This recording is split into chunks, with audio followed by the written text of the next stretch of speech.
तो machinery account और provision for depreciation के अलग अलग बैलेंस दिए गए हैं। मशीनरी 8 लाख है और प्रोविजन फॉर डेप्रिसिएशन 3,20,000।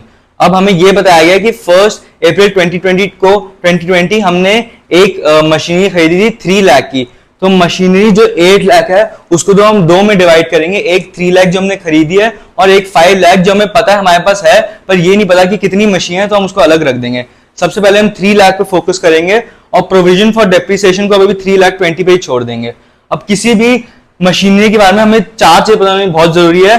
सबसे पहले वो कितनी कॉस्ट, उसकी कितनी कॉस्ट थी, फिर उस पे टोटल डेप्रिसिएशन कितना लगा, बुक वैल्यू कितने पे बिकी, और उसके बाद लॉस ऑफ प्रॉफिट जिस पे जो हमें पड़ा है उसको जब हमने उसको बेचा है। तो 1 अप्रैल 2020 को हमने खरीदी है और हर साल 10% रेट पे डेप्रिसिएशन लगेगा।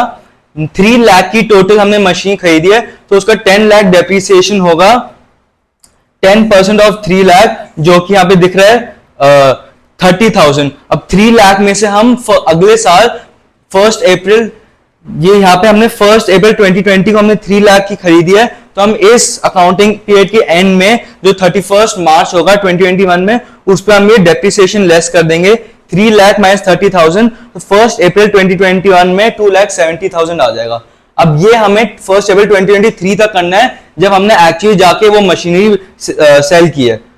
फिर अगले साल क्योंकि हम स्ट्रेट लाइन मेथड यूज कर रहे हैं तो हर साल जो मशीन में से डेप्रिसिएशन कम होगा वो सेम होगा, इसलिए अगले साल भी डेप्रिसिएशन 30,000 ही लेस होगा। नेक्स्ट ईयर 1 अप्रैल 2022 को 2,40,000 रह जाएगा। और फिर लास्ट टाइम